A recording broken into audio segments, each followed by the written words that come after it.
Przedstawimy Państwu obszerne fragmenty zrealizowanego w języku angielskim filmu dokumentalnego Michała Adamskiego pod tytułem Rescued from Death in Siberia.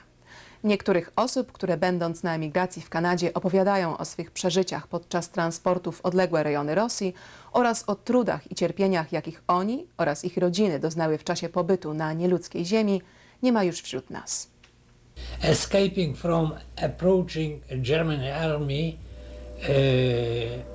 in the second week of the war, myself and my uncle left the hometown Krosno with a number of crowds of other civilians, and we are proceeding east, hoping that the Polish army will stop the Germans somewhere. On September 19, near the town of Brzeżany, we met Soviet troops entering Poland from the east. At the first, we thought they are coming to help Poland in wars against the Nazi Germany. But soon we saw them disarming Polish army units, separating officers from soldiers, and herding them into railway cars to send them to Soviet Union. With our escape roads to Romania blocked and not able to return home, we stayed with the Polish family in the village of Gajek for about 3 weeks. About the middle of October, early in the morning, the Red Army surrounded our village and ordered the entire population, perhaps about 400 people, including me and my uncle, to pack up.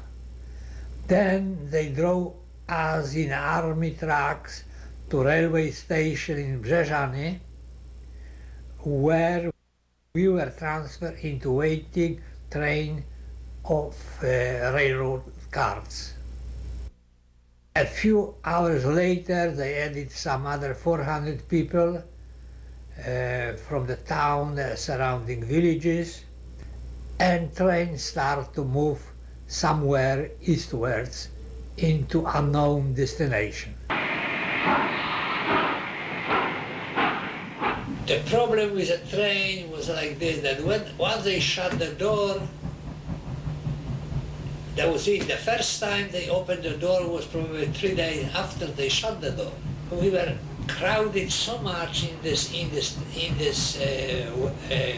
railroad car, there was not enough place to lay down. We cannot even sit all together at the same time. And there was very few men, mostly was women, children. There was quite a number of young teenagers like I was, and there was some old people. In the first week, the few older people die and a few children die. And later, during the second week and maybe the beginning of the third week, I would say another 5 or 8 people die in my car. And what happened to those people? They were throwing out of the car to some railway station. The 10th of February, they woke us up at about 4 o'clock in the morning, and there were 2 Ukrainian chaps and 2 and Kabul, which is KGB soldiers with bayonets set. They barged into the house and told me and my father to stand against the wall. They searched us. We had, there were 6 children, young children, 4, 7, and 9. And they gave us about an hour to dress up, take whatever they told, take as much food as you can. Then they loaded us on a sleigh, driven by Ukrainians, 2 horse sleigh. It took us to Wysiatin, which is the border town between Poland and Russia. loaded us in the cattle cars. They locked us up in those cattle cars, no water. 2 days later, they opened the door and let one, and I was one of the guys that with a pail to pick up some water. During that time, the only liquid we could have was from the ice that was forming on the outside of the boxcars.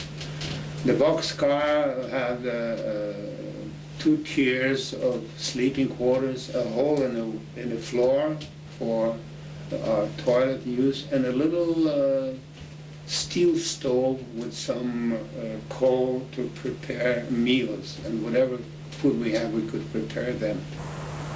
Suddenly, bang, bang, bang on the door, you know.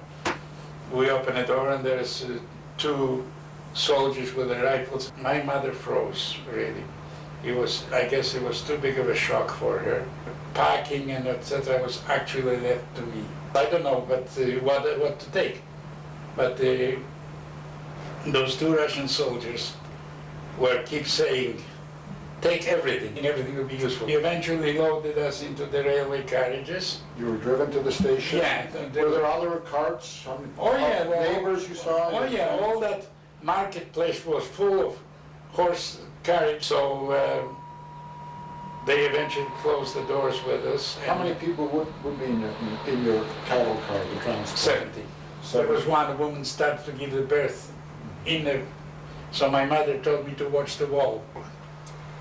We lived in Volyn, Radziwiłł, koło Brodu, not far from Russian border. 1940, when Bolsheviks came in February, I was 13, when I was deported with my family to Russia, to Arkhangelsk Oblast. In the Arctic? In the Arctic, right up north. My father was employed by the PKP, which is Polskie Koleje Państwowe, the railway system, in Gdańsk, where myself and my brother were born. We lived there until about 1934, where the Germans were getting a little too obnoxious. 1939, the war starts. How old were you when the war broke out? Well, when the war broke out, I was 12 years old. We managed to get to the city of Lvov, my mother's place of birth anyway, and from Lvov in April of 1940, the Russians requested our presence in Siberia, and at 2 o'clock in the morning, after given graciously 10 minutes, we were taken to the Yakutsk Oblast. Before the war, both my parents were high school teachers. My father was headmaster of a high school, and apart from that, he was officer in reserves.